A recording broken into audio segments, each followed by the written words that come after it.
Hi, guys. Sorry you got my lipstick this time. At least it wasn't cat hair. Welcome to Environmental Coffee House. I'm Sandy Shellis, and I've had a few problems with my setup today. But I do have something to start with, and it is Thanksgiving in the United States. And being that it's Thanksgiving in the United States, I do have something I want to show you and share with you. And welcome to everybody. I am feeling much better, much better than I was. No, it wasn't cat hair. It was dry lips. Hi, Jean. Hi, Kim. All right. So listen, let me get started.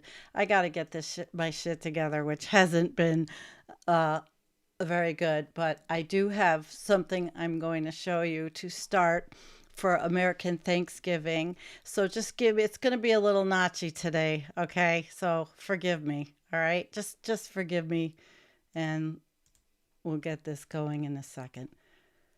Okay, here we go. Happy Thanksgiving, America. I'm Donna, and I'm here with my friends to tell you the real history behind this holiday. Growing up, I knew that what they told you in school about Thanksgiving wasn't true. That's not the true story.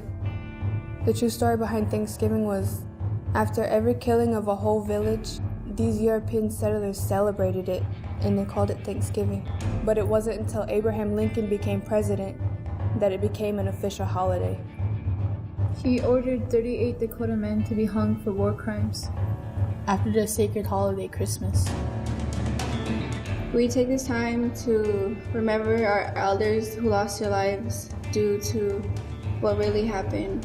Usually my mom makes a Native American dish for us and we pray. Growing up, I would be kind of annoyed that they didn't know what actually happened on Thanksgiving and that they're actually celebrating the deaths of many people and many tribes that were lost. Whether it's to give thanks or to be with your family, you should learn how the holiday was established in the first place. I'm thankful for being born indigenous to this continent. I'm thankful that I still have my culture. I'm thankful that my elders kept our culture alive all these years. I'm thankful to be indigenous, resilient, and alive. I'm thankful for us all to be able to stand together, stand strong, and stand as one. Happy Thanksgiving, America.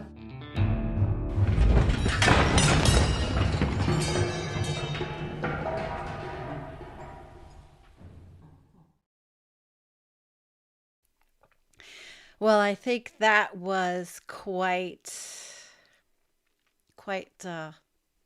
impactful.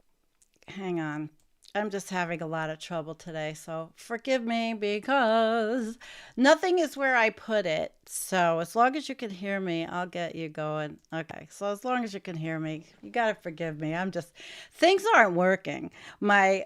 There's like software issues, all kinds of stupid crap is going on. But I wanted to show you that because it was from Teen Vogue, and yeah, it was from 8 years ago, but I really did.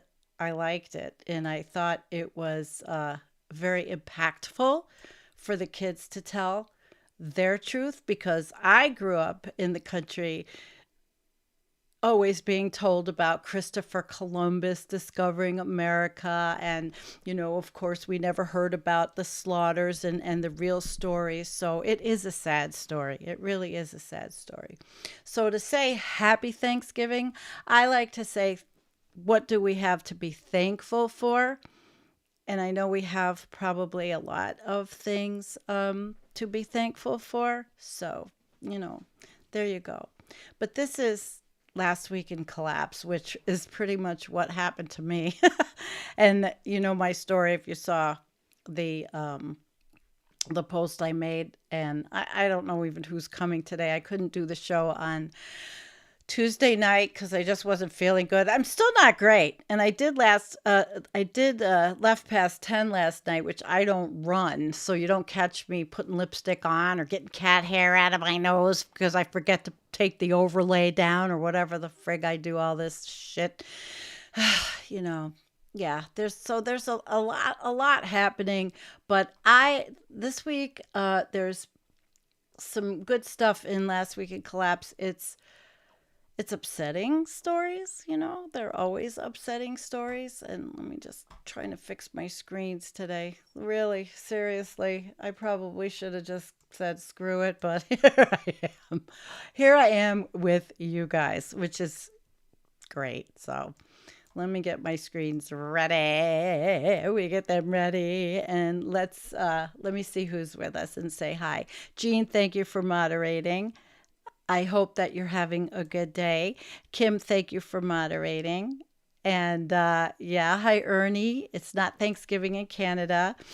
And yes, A3K, Ron, you're happy that your part of the world hasn't collapsed yet. Me too.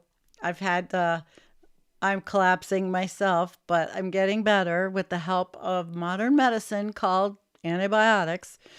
And oh, I do want to show you something. This is one of the cups.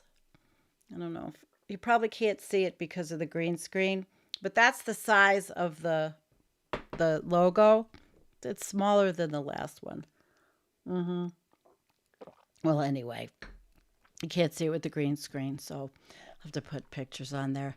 All right, listen, I'm going to get started because there is a lot to go through, and it's just good to see all of you, every one of you. I'm grateful for you, Melanie. I'm grateful for you, the big cat, and everyone. Karen, hi Karen. I hope you're feeling well. I'm trying to. So let's get started with last week in collapse.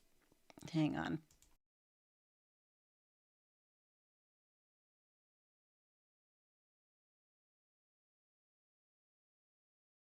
Camera and action. All right, did we get that together?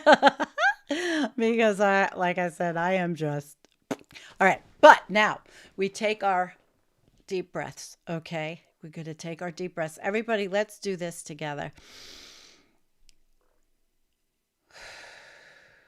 I need to do that to get started with this one. Things, like I said, things were not working. I couldn't get the videos I wanted downloaded correctly the way I usually do my shows, so I have to show them through YouTube, which really sucks, and it's all notchy, and I don't have anything right, but I don't think you guys could care less because we're going through this. November 17th to 23rd, last week in collapse. And again, it's always a doozy what goes on around the world. And while people in America today, in the United States, are sitting with their families, well, not everybody, but a lot of them, sitting with their families and eating turkey, probably processed, squished on a farm somewhere, worried about bird flu, not, they aren't. We are here together to see what's going on around the world. And hi, CJ. It's good to see you. All right. So it's the 152nd weekly newsletter. And this person is anonymous that writes it. But whoever you are, you know I'm grateful and thankful that you don't mind me using your material because it's so good and it's helpful. And I do like to add my spin to it. And here we go. Tighten your seatbelts, guys. Experts are admitting what we all know is true. The 1.5C global warming target will not be hit. The ambition to limit heating, it's now deader than a doornail, and 2024 is going to be the hottest year by an unexpectedly large margin. Dr. Jane Goodall has once again warned us that we're in the midst of the sixth great extinction. The sixth great extinction is happening now, so enjoy your family. Enjoy your families.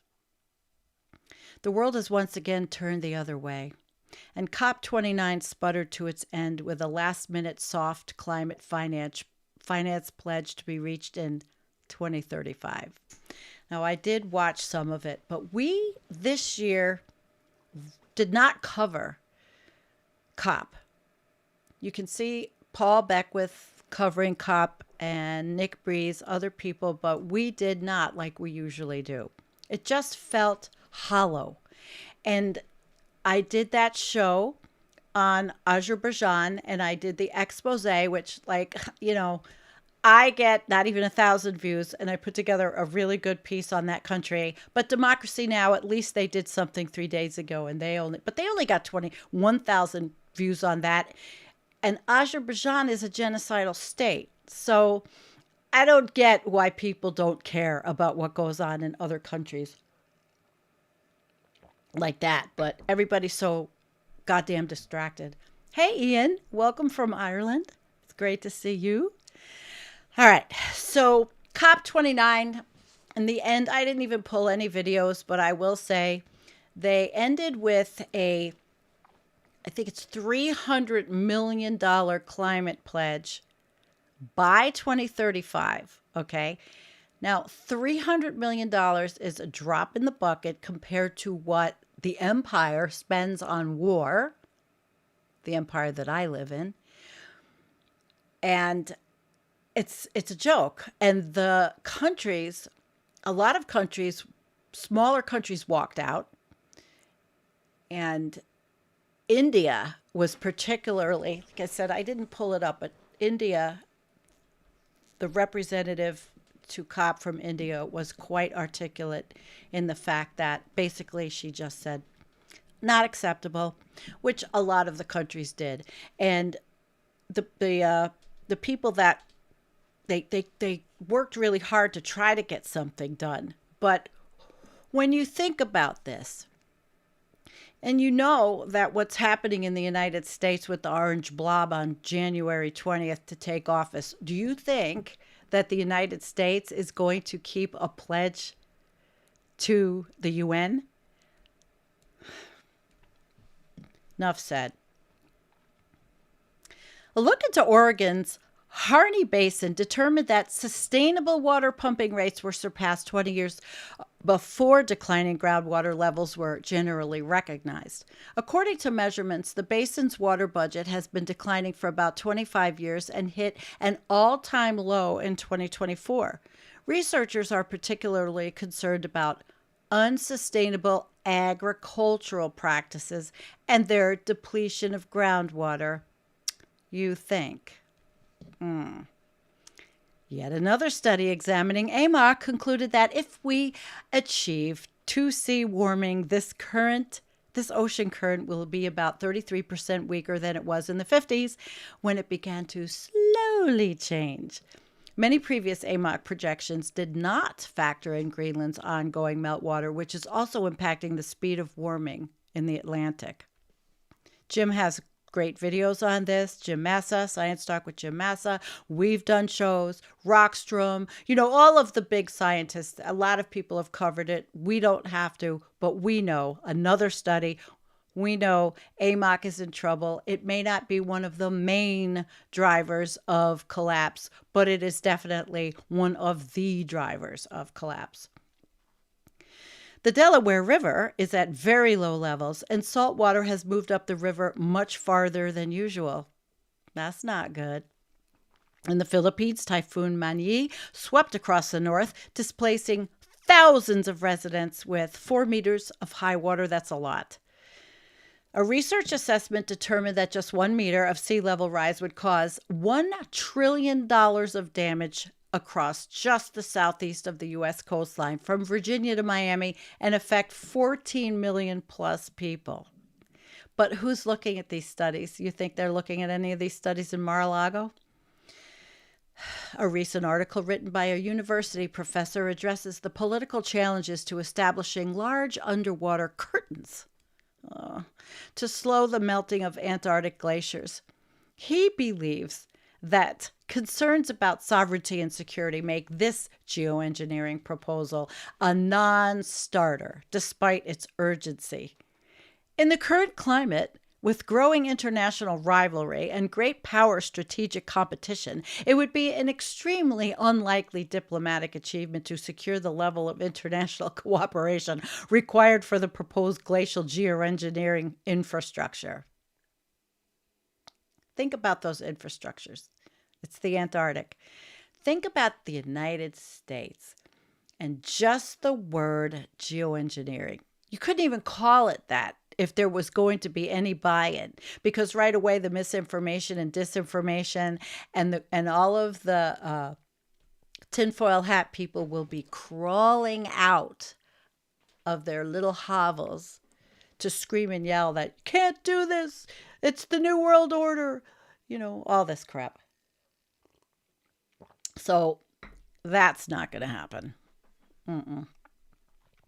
A study published in Wired's Climate Change examined 212 studies connecting climate change and conflict and found a climate change conflict cycle that is negatively reinforcing, whereby violent conflict increases climate change vulnerability and feedback from climate change increases violent conflict vulnerability. The researchers say that most of the previous studies rely upon a direct relationship between climate change and conflict, ignoring more indirect processes. You think?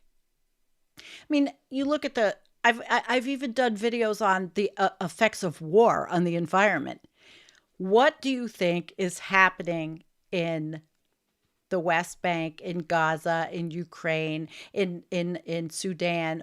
The environment is being decimated. It will take more time than we have on this planet to regrow and re-nourish the soils that are being destroyed, remove landmines, remove the toxins. It's insanity, but that's the definition of the age we are living in if we haven't always been there. I know. Thanksgiving Day, and I'm just so much full of good news, but Hi, Christy. You're about a month out from getting your tinfoil beanie. I have one. You've seen it. I've put it on before. It's good to see you, hon. You're going to get a lot of snow up there, and so am I. We're going to talk about the snow in a bit.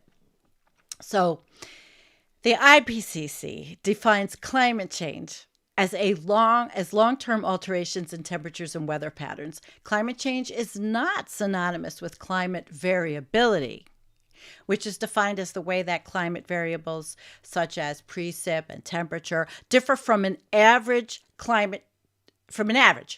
We've gone through this before. Climate change is not synonymous with climate extremes. Definitions of conflict, by contrast, encompass notions of conflict intensity, level of social organization, and different actors and drivers. We use the concept of violent conflict to capture both high and low intensity conflicts. Conflicts can be violent, involves the use of physical or psychological force to act against the individuals and or groups, armed and or communal. This excludes other forms of conflict that may be impacted by climate change, such as social conflict, protests, riots, livestock theft, targeted assassination of environmental leaders often engaged in climate-related protests, example, anti-hydro infrastructure, and or gang violence in urban contexts. Can you imagine now, especially in the United States, February 2025, what is a climate protest or any kind of environmental protest going to look like? Think about that one. Violent conflict, peace building goes down to violent conflict, climate change vulnerability, climate change adaptation, building synergistic capacities. I don't hold hope. Although there's a little ceasefire going on between Israel and Lebanon, but does that mean they're just going to turn around and pummel Gaza and the West Bank to fruition? Kingdom, whatever they call it. All right. We're going to talk a little bit about Peru in a minute. So I'm going to get there because this is where I really got stuck when I was reading this. A freshly published study found that warmer ocean surface temperatures increased hurricane wind speed by 18 miles an hour or 29 kilometers over the last 5 years alone. Now hold on, because we all get upset over these things. Giraffes were added to the endangered species list in the U.S. Giraffes. So where they live, they will not. And the conflicts that happen in their native territories all but make it a given that the only giraffe you'll ever see is in a zoo. Tajikistan's Minister of Energy announced over the past 30 years, out of 14,000 glaciers in Tajikistan, more than 1,000 glaciers of vital importance to the entire region have disappeared. Wow. That's big. Much of the U.S. is experiencing a flash drought, or it was, and we were having fires. And New York City declared a drought for the first time in 20 years. Although we're supposed to get lake effect snow now. Alberta is probably having its warmest fall ever. Madagascar's lychee harvest has been crippled by early floods. Searing hot temperatures across the Middle East. And a number of record temperatures were recorded across East Asia and the Indo-Pacific. Mount Fuji again saw a record late snow-free summit. More good news. Now we're going to do a little looking at Peru. As Peru's mountain glaciers melt, the meltwater runoff is causing runaway pollution problems since toxic minerals and chemicals are contaminating water sources. This phenomenon is called acid rock damage. Some ponds have already become too acidic to treat. I'm going to show you a video. We're going to look at a video. Let's hope I can get it done right. Hang on, because it's a good video. This is where I got really affected. I literally, reading the article I'm going to read next, we're going to spend a little time in Peru. You know, beautiful country. And I want to show you this video because I think it's important to learn. And so hang on, let me get it set up, okay?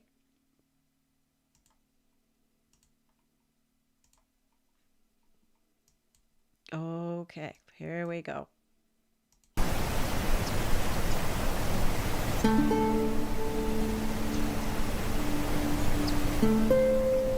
Yo trabajo 8 años como arriero y bueno, lo que yo he notado en el cambio no es que cada año los nevados se van perdiendo, no se van retirando.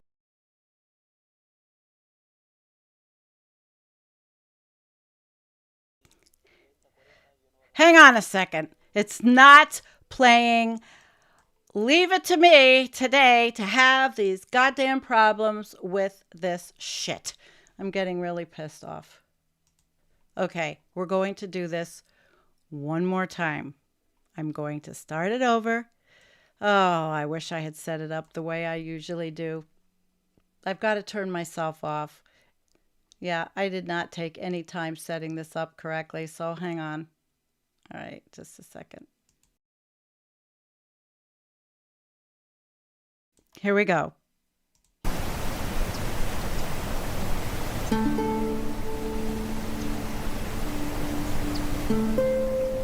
Yo trabajo 8 años como arriero y bueno, lo que yo he notado en el cambio no es que cada año los nevados se van perdiendo, no se van retirando más, van disminuyendo. Eso es algo que no podemos recuperar, ¿no? Creo que de aquí 30, 40 años ya no va a haber nada.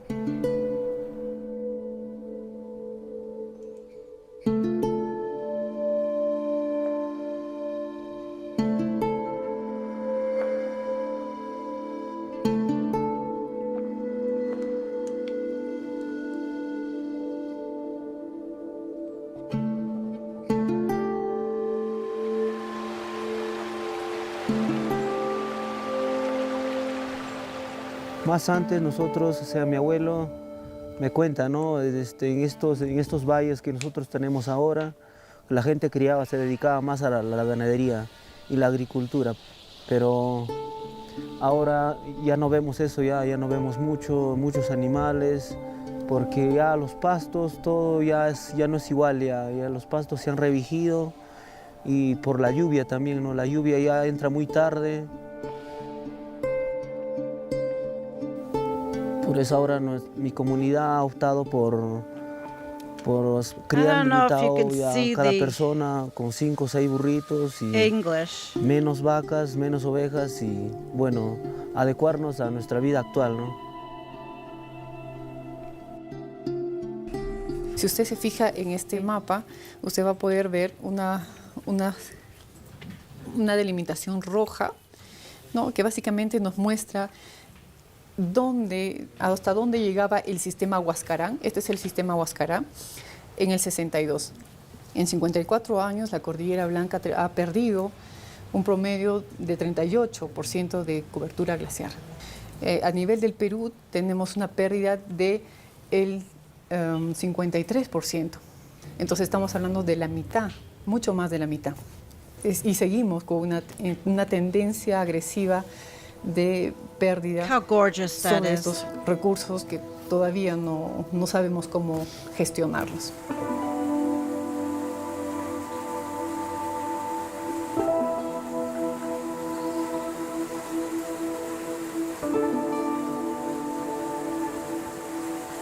Los impactos directos, primeramente va a estar en el tema de la provisión de agua para consumo poblacional. Es claro, actualmente se nota claramente, sobre todo en la época seca, el déficit de agua para la dotación de agua para los cultivos, es decir, para la agricultura, y obviamente también para la industria que genera la energía eléctrica, inclusive en algunos lugares un tema de conflictos con la población, o sea, de quién tiene la prioridad en el tema del uso del agua y para qué.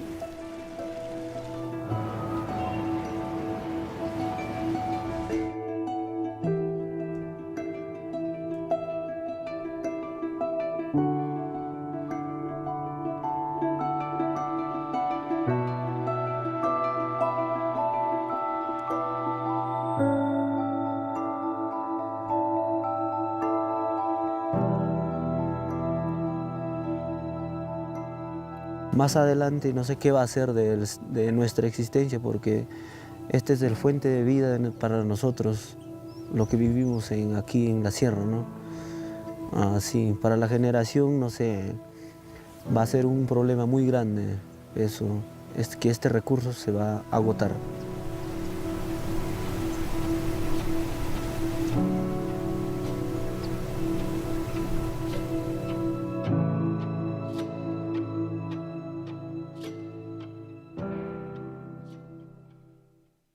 What a magnificent country. Let me get myself back in here. What a magnificent country. I mean, it is just absolutely beautiful. And I wanted to show you before I read the article. What the heck is that? Okay. Jeez. Oh my goodness. All right. There's a lot of shit playing. See, if I had downloaded the videos like I always do, we wouldn't have this. I hate when I have to play it through YouTube.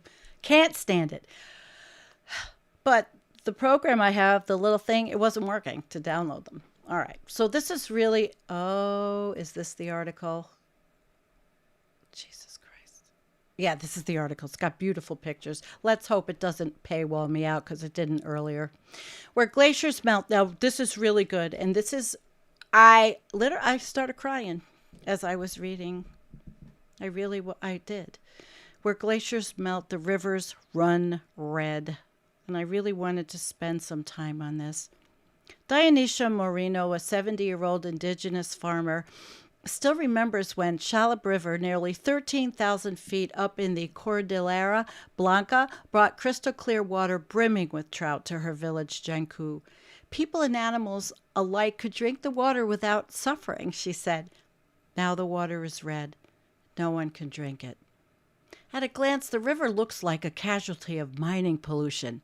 Peru is a major producer of copper, silver, and gold, and the waters near abandoned mines often run a shade of rust. But the culprit is climate change. The Cordillera Blanca mountain range harbors the world's largest concentration of tropical glaciers, which are particularly sensitive to the rising temperatures and are a major source of fresh water in Peru. For thousands of years, the glaciers were replenished with ice in the winter, but they have shrunk by more than 40% since 1968, uncovering rocks that, when exposed to the elements, can trigger chemical reactions that leach toxic metals into the water and turn it acidic. The process, known as acid rock drainage, creates a cascade reaction that pollutes water sources, says Raul Loyaza. And Jean, you tell me if I'm pronouncing anything wrong.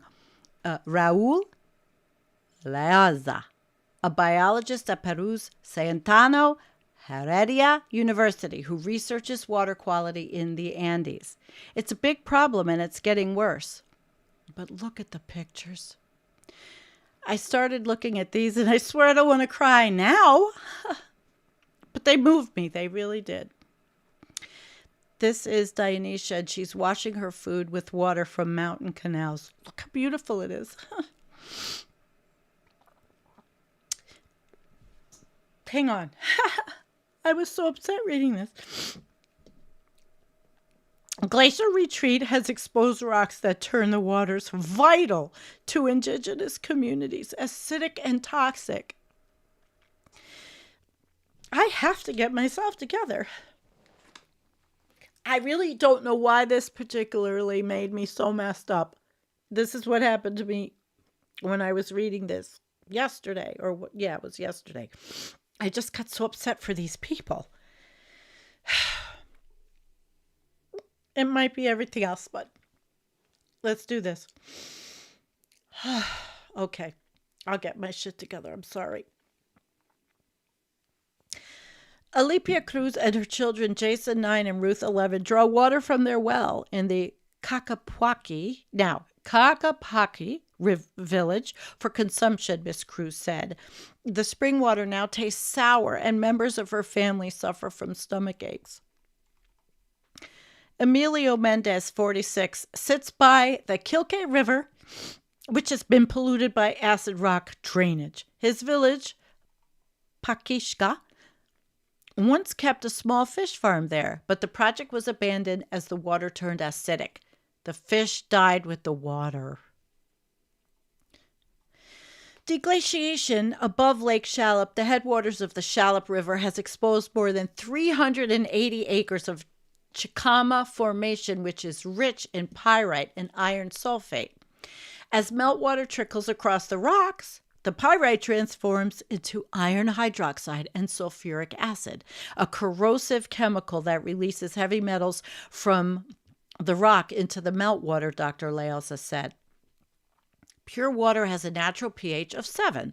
Lake Shallop now has a pH of less than 4, nearly as acidic as vinegar. It also contains lead, manganese, iron, and zinc at levels that surpass environmental quality standards, according to Peru's National Institute of Glacier and Mountain Ecosystem Research, or INAGEM. Health authorities have declared Shallop River and several other acidified streams off limits for human consumption. But most villages continue to use it for crops, even though it does not meet the water quality standards for agriculture. Farmers say it can cause some plants to wither. Acid rock drainage can degrade ecosystems and corrode infrastructure. Juan Celestino, 75, the husband of Ms. Moreno, said that when the trout first disappeared from Shallop River, villagers thought that someone had dumped pollution in it. We didn't think it was the river itself, he said. The problem stemmed from shrinking glaciers was not reassuring. What can we do? Who can help us? Look at that. Shallop Lake, high in the Cordillera Blanca mountain range, contains high level of heavy metals so idiots can wear jewelry. To identify hotspots, Dr. Loyosa and other scientists use satellite images to analyze the spectrum of sunlight reflected by glacial lakes. Their model has identified 60 lakes in the Cordillera Blanca that are highly acidic. INAGEM has confirmed acid rock drainage in 5 of the 8 glacial gorges it has tested so far. There are areas we're aware of that are very effective, and others where the process is just beginning, said Yidi Montano, a scientist with the Institute. Meltwaters are most acidified and most laden with heavy metals in the high Andes. Oh my God, you know what the magnificence of the Andes? Where the glaciers are actively melting. Indigenous villages at these elevations are most vulnerable, and being small, they tend to lack influence with authorities who might help secure access to cleaner alternatives. These places in the Cordillera Blanca are a time bomb for highland people, for their way of life, for ecosystems, Dr. Loyaza said. Alicia Leva draws water from the Rio Negro, another contaminated river in Andes, in Canre Chico. And the animals drink it, and the people get sick. And it's because of us. Leaves covered in oxidized sediments from the river in Canre Chico, a village along Rio Negro. Federico Rondon de Paz, a farmer in Canre Chico, inspects an irrigated spot of his alfalfa farm that was stained by acidified waters. It's pretty heavy, huh? With help from a local nonprofit, the village of Canre Chico, which sits on the Rio Negro, another rust-red river, built a system of ponds and canals planted with native reeds to help raise pH levels and reduce heavy metals in water drawn from the river. But provincial government officials abandoned the effort to expand it. Vicente Salvador, the farmer who had promoted the effort, died of gastric cancer in 2021. His main source of drinking water came from the river. His son, Joel Salvador, 45, said, "Our land, we don't have access to spring water." Springs have long been seen as cleaner sources of water than the river in the Andes, but some are drying up and others now contain heavy metals. We suspect that groundwater will also be affected in the long term by acid rock drainage, said Francisco Medina, a research director with INAGEN. Look at that. Members of the National Institute of Glacier and Mountain Ecosystems Research, or INAGEN, if I'm saying it right, taking water samples in the wetlands in the basin of the Pastori. What a beautiful place, the Andes Mountains. Sisto Leon, 59, a farmer from the village of Cacpuaqui, said that in the past year, the spring water that his family consumed started to taste sour. A lot of us started having stomach aches, he said. At first, the melting glaciers brought an abundance of water, but research has shown that watersheds in the Cordillera Blanca have since passed peak water, meaning that less water is now trickling down in the dry season. The quality of water that remains is increasingly threatened by acid rock damage. In recent years, leaching has been detected on the rocks above Lake Palachoca, the headwaters of the watershed that supplies drinking water for Huaraz, the regional capital. The lake has maintained an alkaline pH of around 7.5, but scientists say it will turn acidic as glaciers above it continue to retreat. Joel Salvador at the grave of his father, Vincent, who died in 2021 of stomach cancer. His main source of drinking water came from the river. Beautiful people. Beautiful territory. Probably now a place I would put on my bucket list now that I'm learning. From left, Fructosa Cruz. Jasuri Cruz and Santa Cruz examined a project in Canre Chico that uses native plants to improve the local water quality. We always deemed that the river to be cleaned, Fructosa said. It's sad what has happened to the river. Life is sad.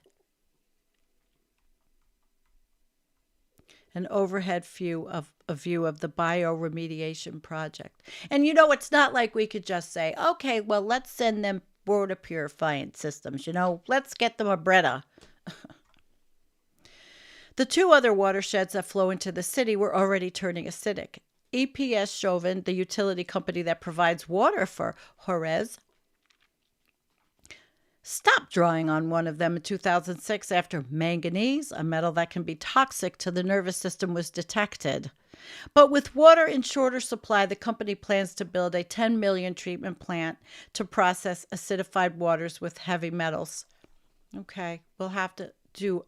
Somebody take a note for me, because I want to come back to this story. It's more complicated to treat and more expensive, said Maria Marchena, manager at the company, but the situation is very critical and will become so more every year. By 2030, and that's only 5 years, INAGEM anticipates that glaciers in the Cordillera Blanca below 16,000 feet will have disappeared. That's going to leave a large surface of minerals exposed, Ms. Montano said. Look at that. Look at that. Have you ever seen anything more beautiful? The Andes. Lake Palchacoca, which has maintained an alkaline pH of 7.5, but scientists expect it to turn increasingly acidic as leaching expands. One Peak, Pastori, has already shed so much of its ice that it no longer qualifies as a glacier. Tourists once flocked to the mountain to ski, camp, and climb its slopes. Today, meltwater gathers there in reddish pools that resemble open wounds. Ms. Moreno said she longed for the abundance of her youth, when trout could be plucked from the river, thick snow and ice covered the peaks, springs gushed from the mountainside, and grasses for grazing livestock grew waist high.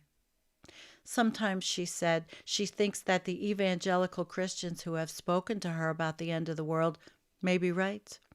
They say the glaciers will disappear and the rivers will run red, she said. But that's coming true. It was very emotional to see all those beautiful pictures and to learn about the country. And you know, another thing you think about when people are emigrating, trying to leave because they cannot make it, they cannot live there. They're leaving and they're trying to come here, and they are called criminals and they are called horrible people, just looking for a better life because they cannot make it in their countries. But nobody wants to talk about the reasons why. Or it's just a hoax. It's very sad.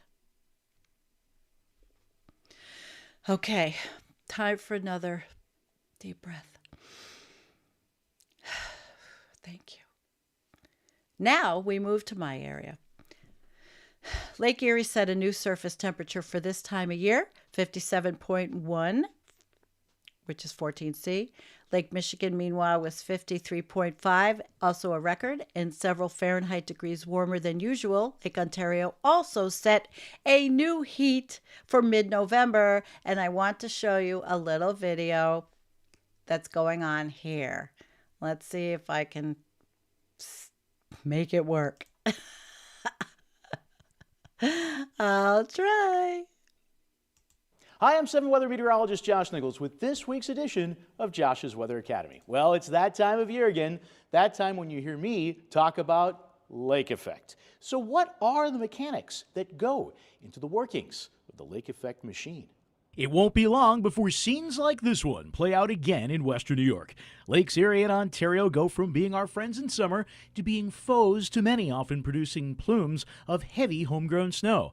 Here's what it takes to fire up those snowy salvos. Warm lake water is the first ingredient, which exists especially in early winter. If a very cold air mass, the second ingredient, rushes across the longest part of the lake propelled by the wind, it will pick up moisture and warmth from the lake, which will then condense into clouds that produce bands of snow, which often push many miles inland with the wind away from the water. Wind direction is key to forecasting any lake effect for Buffalo. West-southwest winds running up the full length of Lake Erie make for our biggest lake effect events. And while the plumes may be narrow in width, they can be mighty, producing snowfall rates greater than 6 inches per hour, sometimes even producing thunder and lightning, especially when there's a large difference in temperature between the surface and just upstairs in the atmosphere. So now you know the inner workings of the lake effect machine. I'm Josh Nichols, 7 News. There you go. Josh Nichols. Let me turn myself back on. And of course, my mic is falling apart. Tracking our second atmospheric river and as we head we don't into want our that. Thanksgiving. All right. So I thought that was pretty good just to show you. And as I was showing that, we got a lake effect snow warning for me. And actually, I'm going to tell you, heavy lake effect snow expected. See, my thing fell off. It's par for the course. This makes my voice not go pop, but I'll fix it later. So it's par for the course, but we got a lake effect snow, 8 to 14 inches. And where I live is right where it's supposed to hit, which is not, it sounds like, okay, 8 to 14 inches is not a lot. But like I said, I haven't had my driveway plowed in years. So it's kind of wild, Tell me if the audio sounds any different without my mic thing, so you don't hear me go or pop, because that's what it is. It's called a pop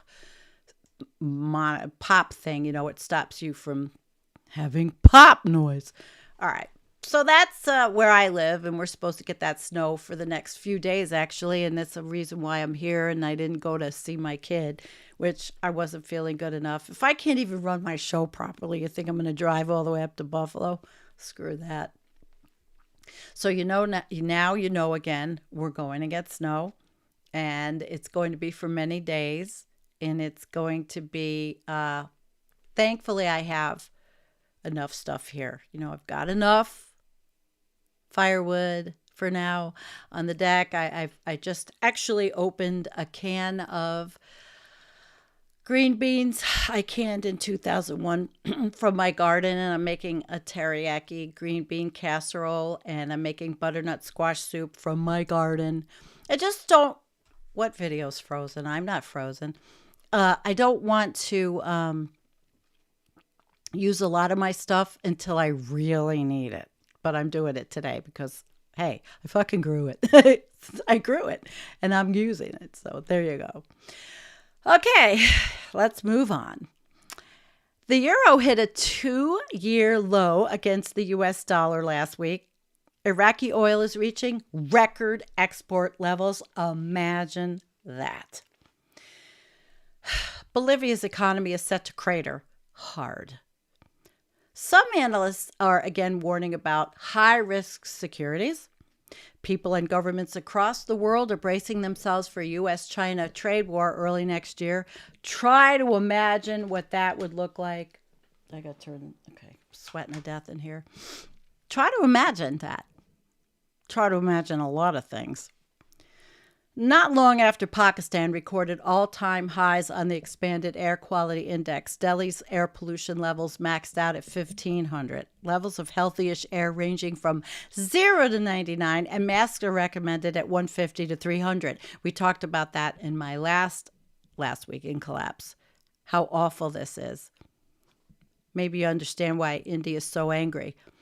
Although they are an industrial, they have such industries that are not clean, and they really need some help. Even though they're making a lot of money and their economy is different, they want help from the industrialized countries like the U.S., Europe, and I don't know. I don't know if Russia's included in that. I have no idea. I feel bad for people in India.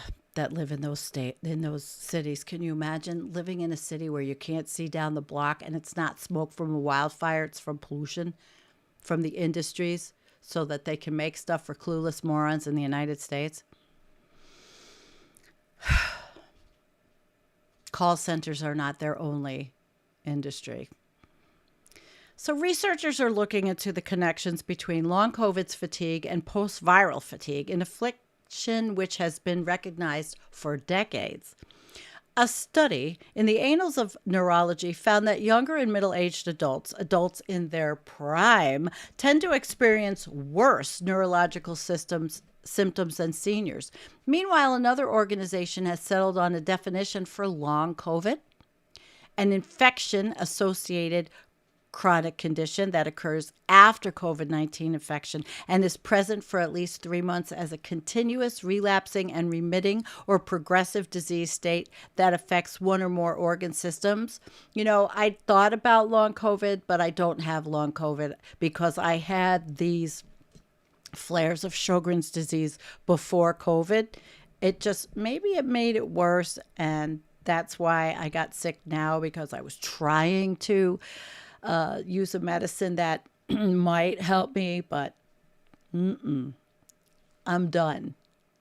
I landed in the hospital with a bacterial infection that could have gone into my kidneys because I thought, oh, the backache is my usual, and until I was at home feeling like I was going to die. So I didn't. I'm here. Can't keep this all brought down, right? All right. But we all have to think about these things. And you know what's really funny? I had written to my family on our little family chat, and I said, listen, everybody, we have to stay as healthy as possible and stay out of the hospital. And who's the first one that had to go into the hospital? Go figure, right? I had no idea. Yes, I drink coffee, but not a lot. And then I drink a ton of water. Yeah. You know, I don't know how I got this other than the stupid medicine that was supposed to help me, methotrexate, lowers your immune system so you don't get the miserable flares and hurt like I do. You know, I don't tell you guys how much I suffer. I suffer, but I don't show it on here. I get my shows done. I try to make it through and do everything I can, but I suffer. And I thought, well, maybe something could help me not, but no, not if I'm going to end up getting infections. Fuck that. I don't monetize it. This won't monetize anyway because of the word collapse. Yeah, I was worried. Let me turn you on. I'll get a couple of comments. Where's Kelly? Okay, Kelly. I was worried. Okay. I laid in the hospital. They had me in the hallway. I friggin' thought I was going to die. I felt so horrible. But you know, for somebody like me who thinks I know everything about myself, I didn't. You couldn't touch me. My back was killing me. But the stupid thermometer I had here said I had no fever. But in the hospital, I had like almost 102, which for me is unheard of. I never get a fever. When I had COVID, I did not have a fever. It never went into my lungs. It just was the full body COVID. You know, I had the other COVID. And then I got the head cold. And I even tested for COVID this time. And it wasn't. So I knew something was going on. And I just didn't realize what it was. I figured, how in the world am I getting a UTI? You know? And then my daughter, in her funny wisdom, says, well, Mom, maybe you need to take more showers. She's a real comedian. Okay. I mean, I tell her, you know, where the fuck do I go? No, I take showers. Obviously. Okay. So now we've gone to where this is continuous, relapsing, remitting, or progressive disease state that affects one or more organ systems. We all better take care of ourselves. No one's coming to save us. Hell, I was in the hospital. It's a small local hospital. And of course, I had my mask on. But even all the medical professionals, they're walking around with masks hanging off their faces or not even wearing them. And yet, we still are in a pandemic. Maybe it's endemic, but people are still getting sick. So yeah, our where are you? Our medical system is totally broken. It is. I'm keeping myself out. I'm getting off everything but my pain med, which actually has been fine for all these years. I'm not doing anything that is going to, I'm not doing it. I have 8 rescue cats to take care of. Without me, what's going to happen to them? So I got to take care of them. And of course, I think about my kid, you know. I just did my will. Isn't that interesting enough, too? I did my will, left her everything, all of my worldly possessions, which is my falling apart house. But I did it. And then I get sick and feel like I'm going to die. It just seems so apropos. But, you know, all of you probably understand this because we live in that society, right? But I did it. And she's old enough that I don't need to do anything. It's just, okay, everything to you. Boom, that's it. She doesn't need my brother to be executor or anything because I have nothing but the house and the cats and some of my jewelry. So, you know, there you go. Okay, let's move on to another lovely subject. The U.S. detected its first child case of H5 bird flu in a California kid. Other countries are watching the U.S. as an example of how to address this pre-pandemic and sweating. Scientists are alarmed. Let's see what this article looks like. I didn't go through every single one. This is Nature. Oh, yeah. It's ringing bells for scientists. But you know, this bird flu infection will ring bells for scientists. But all the idiots on X will say, oh, it's a hoax, just like the pandemic. You know, same shit, different day, until one of their family gets it and drops dead. A strain of avian influenza is showing signs of adaptation to human hosts, but there's no evidence yet that it can transmit.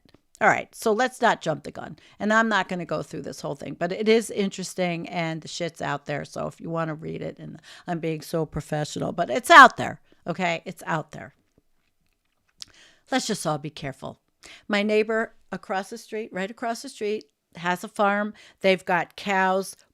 They've got chickens, they've got peacocks, they've got goats, they've got rabbits, they've got everything over there. It's like, it is a farm. And when I go over there, the horses, I go over and I walk over, and when I walk over to their house and the horses are right across the street, they have one of those electric fences. The 2 of them come right over to me and let me pet them. And I just love them. I love them. I kiss them. They're just so cool. And I ask them if I could do anything to help. And they know I'm just a broken down old lady. But I have told Lori I will be, if she needs me, call me if something happens. And she did. A couple of weeks ago, she called me. One of the horses supposedly got loose. And so I went outside and I searched up and down for the horse. And the horse was not loose. And the horse was in one of the back barns, which they had just built. So I got to make her feel better because she's usually the one that does things for me. So it really was nice to give back because I do have a community here, and we are building a little community here of resilience because we have what we need as long as we don't get bird flu and all that stuff that the cows are getting. So dengue is really having its first biggest year in history, said one American health official. The U.S. confirmed about 7,300 dengue fever cases this year so far, compared with 1,462 in 2023. Meanwhile, malaria is rampaging through Kano, population 4.5 million, Nigeria, a large and famously anti-vaccine city. Oh boy. A study conducted in 3 Chinese cities, Changsha, which is 5 million, Chengchun, 5 million, and Shanghai, 30 million, compared microplastics concentrations found in human poop. The total mass concentration of microplastics in stools was related to residential city consumption of reheated food and bottled water intake. Living location and reheated food consumption and bottled water intake were factors influencing microplastics exposure. Do not heat your food in plastic ever. 98.7% of samples contain microplastics. Researchers are also worried about how microplastics are interfering with other creatures' diets. And so, look, in your poop, aquatic, soil, everything. We're just inundated with it. I'm not going through all that. We know the drill, right? Jean, check out the book Where There Is No Doctor by David Werder to get information on needed for a community or a family. I will. I definitely will. Make sure you write that to me, Jean, so I don't forget. Susan, who gets the cats. We've talked about this. I don't know. I'm not going anywhere. I didn't drop dead. I'm fine. I'm really fine. I've been bringing my firewood in. I've been emptying my cat poop in the compost. I've been emptying the ash can. I rebuilt my wood stove. I did all that. I do it. Susan and I talk all the time. She knows. You're going to get them, Susan. All right. So, all right. Oh, look at this one. Isn't this nice? Energy prices are expected to rise across Europe as oil and shortages unfold. Nigeria experiences a 6.4 energy blackouts per week. 6.4 energy blackouts per week, reportedly. Although Myanmar has tried to shut down and censor its internet, sundry actors are using Starlink to remain connected and wage war. Yeah, I think it was Myanmar wants to stop kids under 16, I believe, from using anything on the internet. I don't know if that would be so bad anymore. I'm not for censorship, but you know what? I think kids' minds are being polluted left and right. Protests in Montreal, Canada, is allegedly bracing for a potential wave of migrants exiting the U.S. once Trump, I don't even want to say his name, once the Orange Blob's immigration plans materialize, although other waves of migrants are trying to enter the U.S. before his inauguration. China is reporting seeing an increase in revenge against society type lone wolf style killings. Pakistan, a terrorist attack killed 42 and injured others. The UK is warning about future cyber attacks against NATO countries.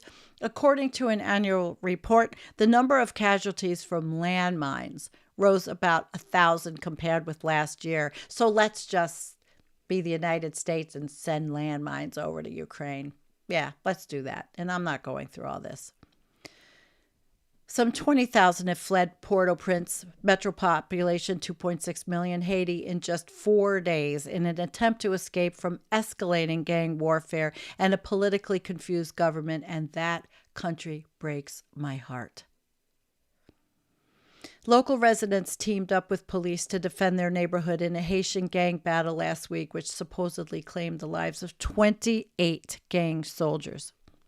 Sudan's government army claims to have retaken the Sinja pre-war population 250,000, a strategic city 300 kilometers south of Khartoum. An American diplomat said that Sudan's warring parties still have no desire to end the war. Sudan has been a mess, Sudan, for a long time. And we've talked about it in previous shows. Human trafficking, sexual violence, and slavery have risen in Sudan, especially for women, since the civil war sparked 19 plus months ago.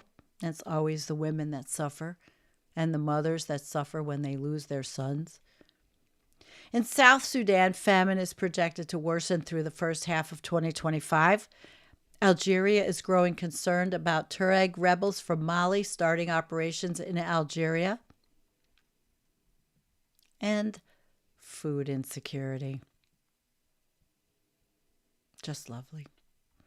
A short and recent report from the Conflict Intensity Index claims that global conflicts have grown 65% since 2021. A conflict corridor stretches across Africa, and much of the Middle East is falling back into violence. Israel, the Palestinian territories, Lebanon, Syria, and Yemen are all now ranked among the 10 highest risk jurisdictions globally on the CII Conflict Intensity Index. Now let's check it out. Territory impacted by conflict has increased by 65% since 2021. America's APAC, Central and Europe and Central Asia, MENA, and Sub-Saharan Africa. So it just goes, just like the climate problems, goes up and up and up. We are a warring species, aren't we? And Africa's conflict corridor has doubled in size since the start of 21. And if you think there's ever going to be any animals left that are in the wild after Africa fights itself into oblivion because of drought, climate change, food insecurity, you're sadly mistaken.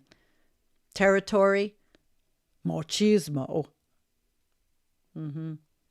There won't be a wild animal left. Conflict affected across the world has grown 65% since 2021 to encompass 4.6% of the entire global landmass. 27 countries, including the emerging markets of Ecuador, Colombia, India, Indonesia, and Thailand, have experienced a significant increase since 2021. Burkina Faso, which we have gone over many times on this show, where 86% of the country is now embroiled in a conflict between state forces and militants. Global conflict fatalities could reach 200,000 by the end of the year, up nearly a third since 2021. Global supply chains, on the other hand, are more exposed to war-related impacts. There's little sign that the recent upsurge in armed conflict and all the tragedy and challenges that go with it will dissipate in 2025. Indeed, the situation may get worse, which is excerpts from that report. And Israel used a bunker buster bomb in an airstrike in central Beirut, targeting top Hezbollah figures. But although we have a ceasefire right now, although it's unclear if any Hezbollah commanders died in the strike, which killed 20 and wounded 60, probably civvies, you know. Now it's the most dangerous this Lebanon situation Lebanon has faced in decades. Some 3,500 people have been killed, 15,000 wounded. In the last 2 months alone, the International Criminal Court issued arrest warrants for Israel's former defense minister, the current prime minister, and a Hamas commander concerning war crimes and crimes against humanity. And our country does not want to recognize that Benjamin Netanyahu is a terrorist war criminal and defends him. It's disgusting. Israel strikes Syria last week against an alleged weapons depot, killing 36 and injuring 50, according to reports. Turkey also struck Syria, cutting off water and electricity access for about 1 million Kurds. Isn't that nice? The Kurds. Food prices spike in Gaza. Lootings continue. As we move on, Russia's full-scale invasion of Ukraine turned 1,000 days old last week. And to mark this, Ukraine launched American ATACMS, it's ATACMS, supersonic ballistic missiles against several sites in Russia and used British missiles in Kursk. President Biden approved anti-personnel landmines. Fucking landmines. For use in Ukraine. They take forever to clean up. They're all psychopaths. Meanwhile, Putin lowered the threshold necessary for Russia to employ nuclear weapons and broadened Russia's understanding of when an external nation, for example, the U.S. or alliance NATO, can be considered to have perpetrated an armed attack against Russia. An average of about 16 children are killed each day in Ukraine and about 42 in Gaza. I don't want Ukraine taken over by Russia, because Ukraine folds, and that's why Europe is they're scared, because it could just be the march into Europe. I understand this war. I don't like the tactics. I don't like the brutality. I don't like the killing. I don't like the destruction. I just wish that it didn't happen. But it's greed. It's a lot of different reasons. Yep. 1,000 days in, 10 million have been displaced. within Ukraine or have left the country as refugees. Over $220 billion in military, humanitarian, financial aid has been given or pledged to Ukraine during this time, predominantly by the U.S. 20% of Ukraine's land remains under Russian occupation. According to intelligence estimates from the UK, Russia has sustained over 700,000 casualties since February 2022 and has been recording over 200% of their daily casualty average this bloody month. Russian mothers, as brainwashed as they are, have just been devastated for their children. Britain also claims to have trained over 50,000 Ukrainian soldiers in the UK now. States across Europe are saying that the world needs to grow more resilient, like Sweden, if we are to confront the future ahead of us.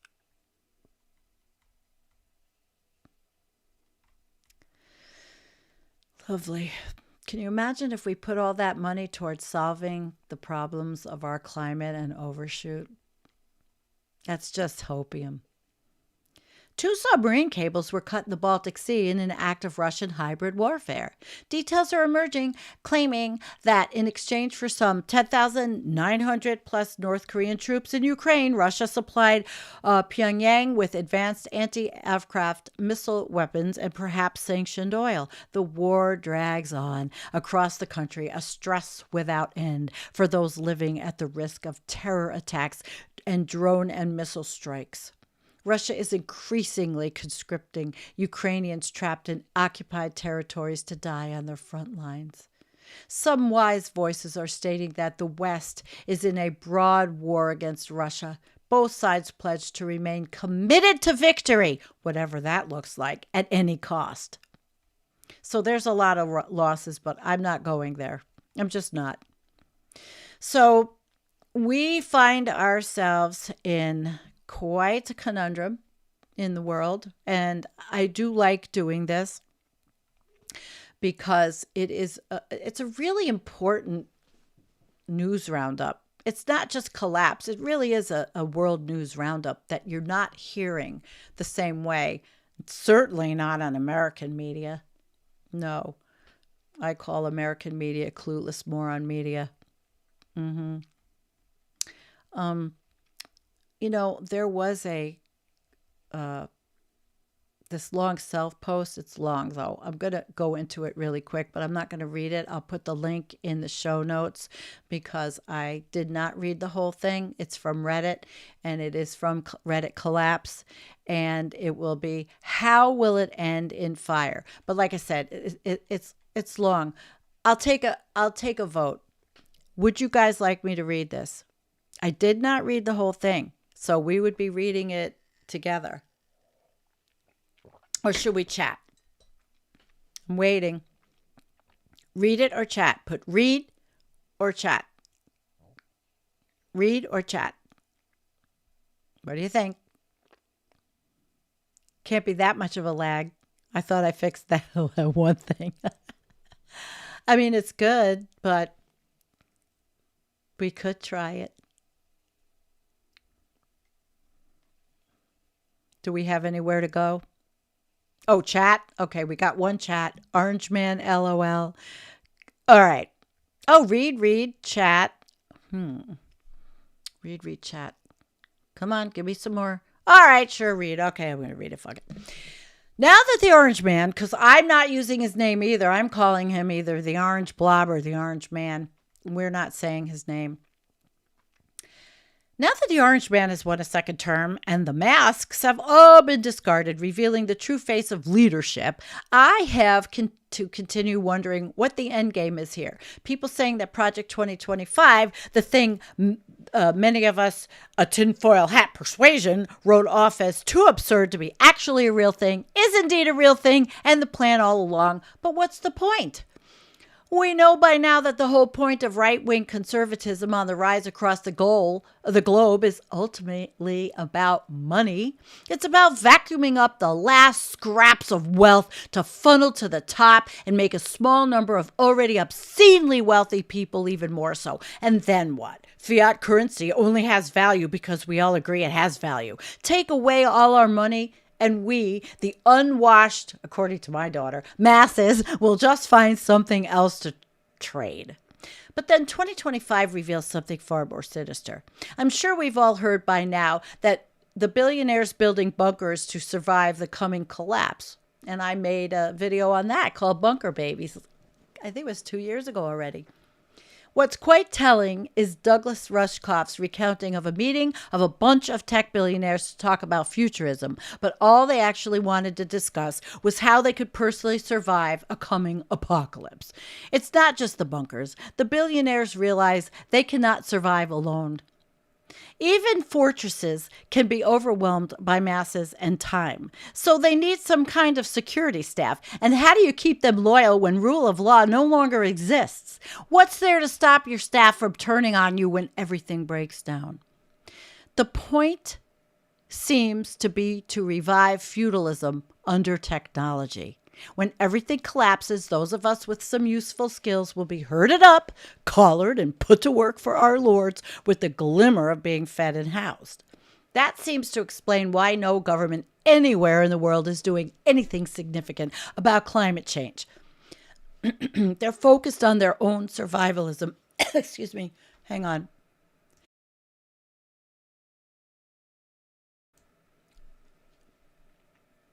Building their bunkers and making sure they have a choice pick of people to enslave. Indentured servitude will return. The priority is not to prevent, but to escape. And yet again, what's the point? They create their own underground microcosm and relax in air-conditioned comfort as wildfires lick at their concrete walls.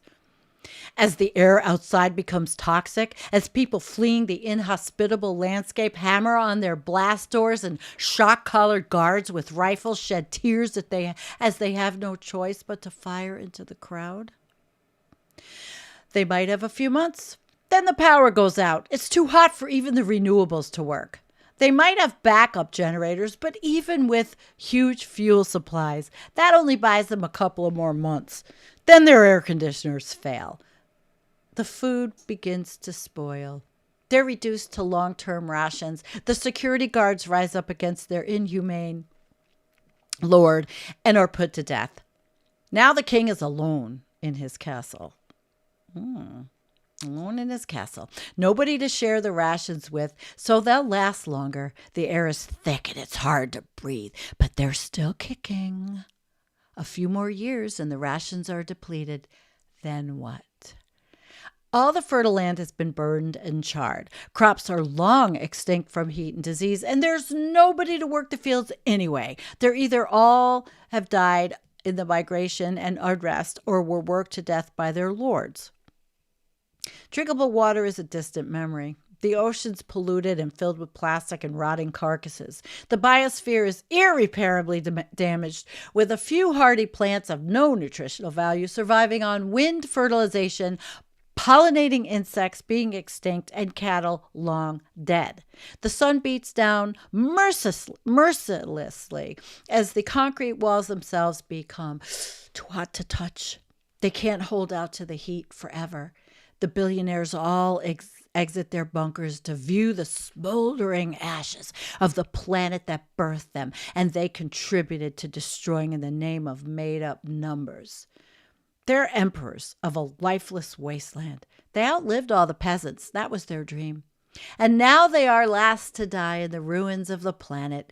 Do they honestly envision their last thoughts as they succumb to dehydration, heat stroke, or starvation? Will it be, it was all worth it? No matter which way I spin this, I can't get over one critical factor. These people who seem hell-bent on surviving at the expense of the entire planet, they just don't seem to understand that they will not survive without the rest of the planet. The biosphere works in lockstep. If the world burns around their little sanctuaries, how long do they think they can survive for? How long are they prepared to eat rations while seeking the last cool, dark corner? Is that the life they want to lead at the expense of all of ours? We are decades away from technology to leave this planet, longer to terraform another livable There's no escape. We are all beholden to this planet for life support. The arrogance and hubris of the people who think they can hoard a bunch of resources and hide underground for a while only to emerge in paradises. Well, nature doesn't take crap from anyone who thinks they're smarter. Those who fuck around will find out. That seems to be FAFO, a big term lately. These people seem to want to destroy the planet or stand aside while others destroy the planet and expect somehow to ascend to the position of ruler once the entire system that created them comes crashing down at their own hands. Thought I would use one of them. Their own hands. The concept of the great filter exists, which suggests some exceptional event occurs in the lifetime of a species that determines whether it becomes spaceborne. The most terrifying thought is that our great filter event is behind us, but we've already failed. And our chance to evolve, to become a space civilization and discover the secrets of the universe has been squandered on scraps of papers with numbers on them. Maybe the billionaires are comforted that same day. Thousands of years from now, an alien race will discover their bunker and their mummified remains clutching an empty bottle of water or a coffee cup in their hand and their final stock value in the other, and exhibit them as the rightful rulers of the earth, just as we venerate those pharaohs in their pyramids because they are building their own tombs. The thought of what people my age and younger will have to live through in the coming decades scares me to an existential level. Title is a quote from Babylon 5. Hell yeah. You know what? Give me a minute. I am going to find my own video and play it for you called Bunker Babies. And I'm pretty sure it's here. And I'm going to go down and I'm going to find it. Because I have tons of videos. I've made tons of videos. Bunker Babies happen to be a good one. So I want to play it because it's apropos for that. So let's see. It's a while back. Bunker Babies. Come on, Bunker Babies. Here we go. Okay, hang on. We are playing Bunker Babies. Yeah, man. Let me shut myself off. We're going to watch this. And, it was I think it was 2 years ago I made this at Christmas. Let me shut my camera off.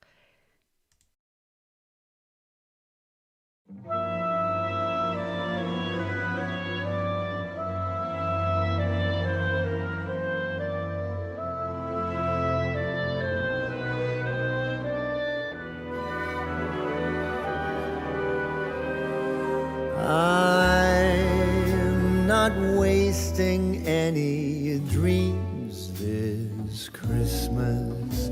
I've made my wish upon that star. The only dream of which my list consists is to always be wherever you are. This year there will be no praying for the snow to fall. It would not make a difference to me at all.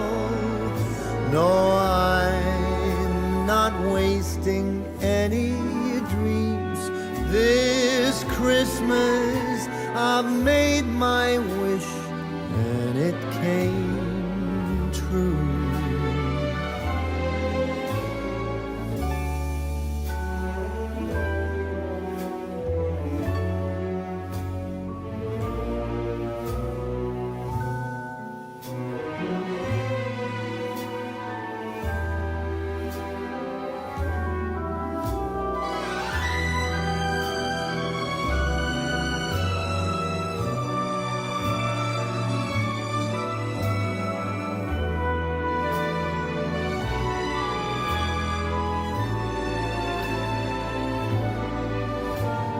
No, there is no denying I'm as lucky as can be. This year the wishing star has shone its light on me. I'm as happy as a child on Christmas. I've made my wish and it came true. All I want for Christmas is you.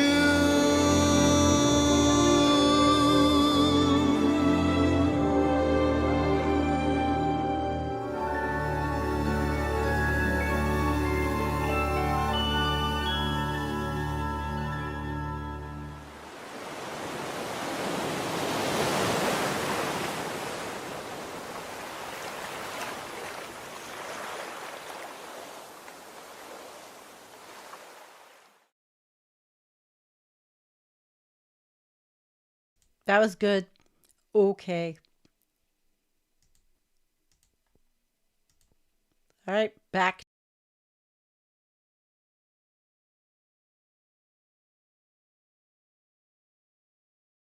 Hang on. I'm getting to me. Okay, we are back. Well, that was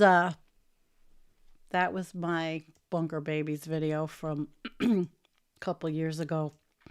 All I want for Christmas is a bunker.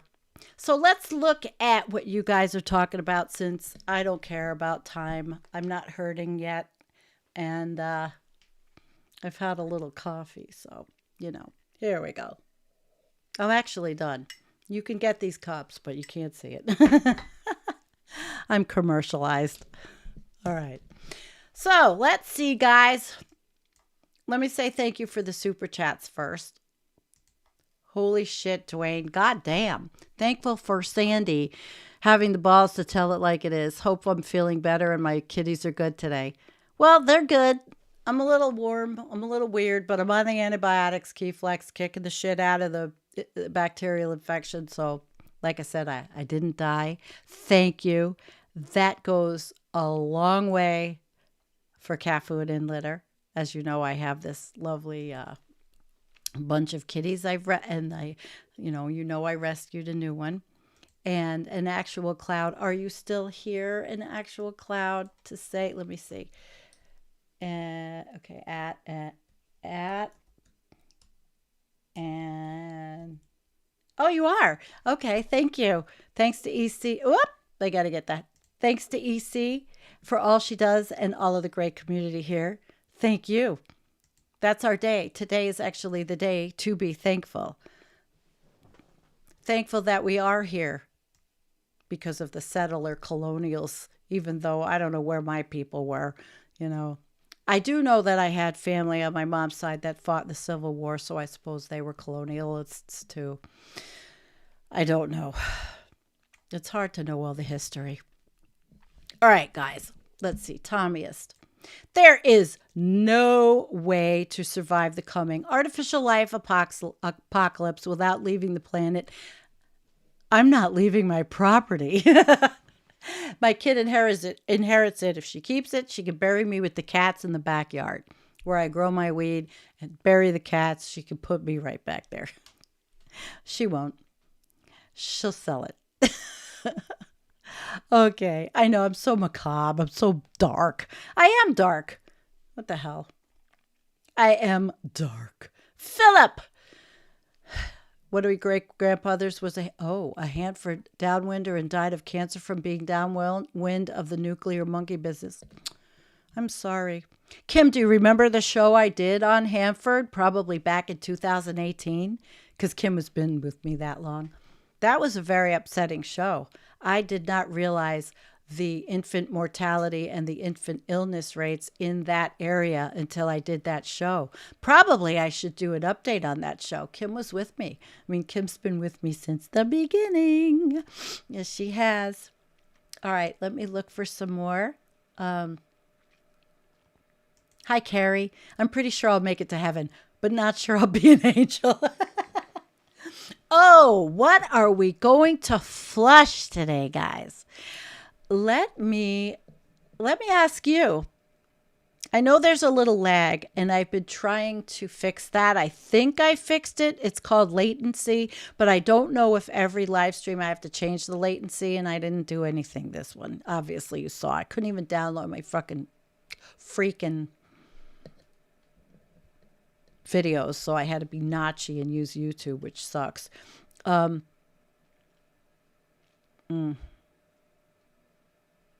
Flush who? Jesus. Some people might get upset, but we will flush. We will flush the Jesus that has been created by the people that don't know what the real meaning of Jesus is. And the real meaning of Jesus, we know, was charitable and caring and loving, not the bullshit Jesus that has happened today. So, okay, we will flush. Bye-bye. All right. You happy? Okay. I'm going to give you guys one more flush. Hey, early love, what would you like me to flush? Because you love the flush. I don't even play the flush video anymore because it's not, I just like to flush. Anybody else? I don't know. No, I actually don't know the real Jesus. I'm just saying what the Jesus thing is supposed to stand for. You know? What is Jesus loves you? But Jesus, the Jesus that lives at Mar-a-Lago, has a lot of puffed up lips, plastic surgery, big old fake titties. Oh, yeah. Jesus made Botox. Okay, I got one. I wish I had some to flush. Let's flush money. There it goes. Woo! All right, money swirling right down that toilet of Environmental Coffee House. Although out in my outhouse, I do have a composting toilet, but I have regular toilet in the house that goes down to the septic. And how many... Dwayne, you're hilarious. How many times have we flushed the orange diarrhea? Since 2017. When did I start the Environmental Coffee House flush of the day? I started that. I don't remember. Kim, be my memory. When did we start the Environmental Coffee House flush of the day? 3 years ago? 4 years ago? So guys, actually, I want to ask you, so do you think do I need this thing?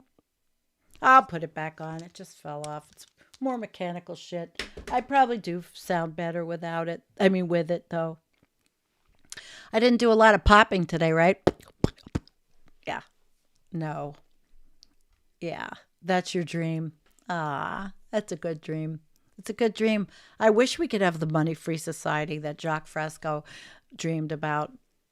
Right? Yeah. Wait, maybe in Alabama. Oh my God. We are a funny group. I will tell you, I think we are a funny as fuck group of doomers. All right, come on. I need some more.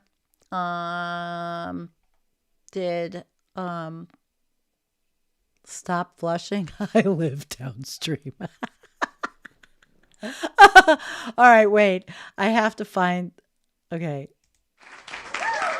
He lives downstream. Yay! Actually, this is what. Well. Oh. That's not a stream. Nope. So, what's everybody doing the rest of the day? We love you too. We have a good chat here. We got a great bunch of people. Dwayne, when I learned Spanish in high school, which I obviously did not in college, which I tried, we had to hold a candle near our mouth and say, "B" and "p." If the candlelight moved, we were doing it wrong. Too many pops. Pop! Oh, yeah. Here we go. All right, we're going to do 3 flushes today. It's Thanksgiving. We're giving thanks for the flush. Flush that guy. Hey, let's flush that guy right to the Hague. Yeah. Oh my gosh. Flush him to the Hague, right? Yeah. All right. Well, we have been an hour and 34 minutes. I didn't think I'd make it, but I'm doing pretty good because I had my high antioxidant, low acid, half calf coffee, and I will never go to sleep later. Nope. I'm just going to watch some movies. I got things to do outside though. I got to put my boots on. I got to empty the ash can from the wood stove. I got to go empty the cat's litter from the litter box, the litter boxes that I do in the compost out there. Hey, I just noticed the lighting is weird.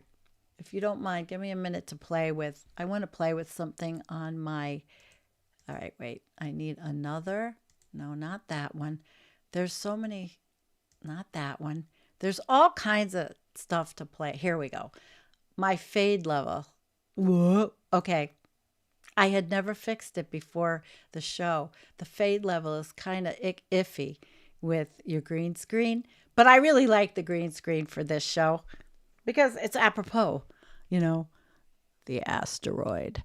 Don't look up. Don't look up. Don't look up. All right, I'll tell you Friday night I have Dr. Jason. How did I forget? Wait a minute.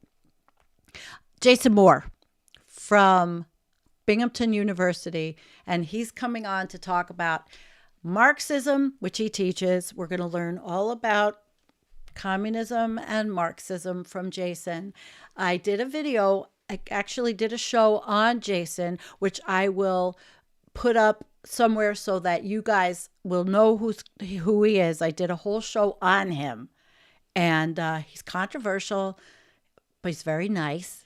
He's a professor, but he's wild, and it's going to be a good show Friday night. I told him, listen, go for it.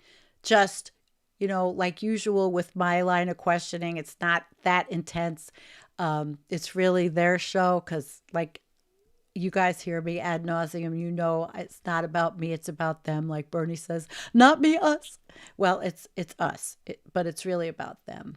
So I love you guys. Kim and Ernie and Carrie and Dwayne and Burning Earth Citizen. Welcome, sweetheart. Susan, thank you for coming. Aw, thank you for coming, everybody. Go back to your lives. We've flushed enough. I've wasted enough water. We were in a drought. I don't even know what it looks like outside. I wonder if it's snowing or not. It's supposed to come a lot hot and heavy tomorrow morning. So we'll see if I have to call somebody to plow my driveway, my driveway is 1,000 feet, 1,050 feet. It's almost 0.2 tenths of a mile, or is it? It's like 1.5 tenths of I don't know. It's a long ass driveway, but it doesn't matter because I have a goddamn Toyota Tacoma and I can just drive over the snow but I don't have a plow, and I doubt I'll be going anywhere anyway. Yes, I drive a pickup truck. Shoot me. I bought it in 2016, and it was my husband's idea at the time. So I wasn't fighting with him, considering he put the down payment on it. Well, it was actually my money because it was the down payment from the motorcycle that he crashed that I paid for. Okay. Who is the comrade? Jason? Doctor. Let me see if I can pull something up about him. Jason Moore. I'm just going to read to you who Jason is if I can.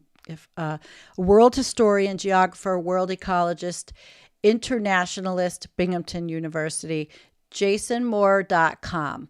And this should be interesting. Keith, I did a show on him, and like I said, I will definitely put the link up to what I did and maybe a couple of other things he's done. So you're ready for him. Okay. No, I don't have a snowblower. I have a tractor. It's like a John Deere X530, and I use it only to put the little I don't mow everything now. I've rewilded, so I just mow the paths. But when the old man left, I sold the plow because I knew I wasn't going to use it, and I really didn't want it. And I figure I could call somebody to just, I think the last time the guy plowed here was $30. And so I sold the plow and I got $1,000. And at that time, I really needed the money. So I never looked back. I never looked back. Yeah, Jason Moore, Dr. Jason Moore. He's wild. It's going to be a wild show. Very wild show, I think. So we are going to be communist Marxists on Friday night. Okay? So come visit your communist Marx. Be a Marxist Friday night. Okay, comrade? Maybe I'll wear a red. I have to look and see if I have a red beanie. I don't know what I have. I have so much crap. I don't know. Now I'm just talking like, how many of you are here? Yeah, everybody that didn't want to hear me talk incessantly has left. They've left the room. Okay, I like this. Find something to be grateful for. Gratitude is a spiritual principle. Today, we celebrate the principle. Yay. I like that. I do. That's very nice. All right. All right. Well, I know you are. We all know who you are. So you should be perfect on Friday night. You better get your ass here Friday night. Yep. All right, guys. I am going to finish making my homegrown bean casserole and my butternut squash soup. And I'm going to have a feast fit for a queen that I grew. Oh, and by the way, if you can, get yourself an indoor hydroponics. I know they're made in China and they're all shitty, but they will work for a while. Grow your own lettuce and some vegetables this winter, cause after January 20th, you might want to. I always grow anyway. Inside, I have indoor lighting. I always grow my own vegetables inside all season anyway. So I would suggest that every one of you to do that, even for your own lettuce, because it's going to be difficult, I think. Think about it. Although, and I'll do a show talking about the president of Mexico. She's friggin' awesome. Scheinbaum, I really want to talk about Mexico. So we will. Okay, babies. I love you so much, so much, so much, so much. So much. Okay, see, I can't even find the stupid thing. Here we go. Bye. I got to get the video. I am so not together. I am completely not together. Oh, professionalism has left the room. Bye.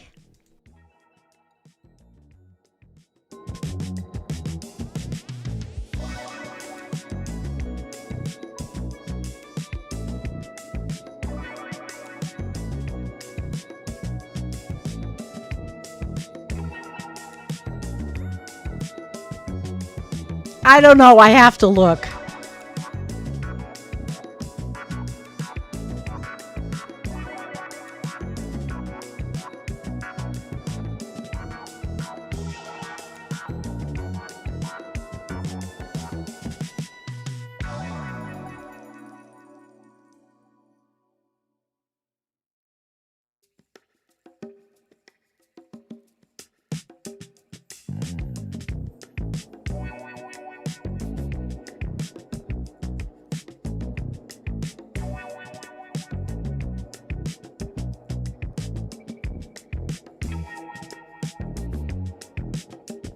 Yes.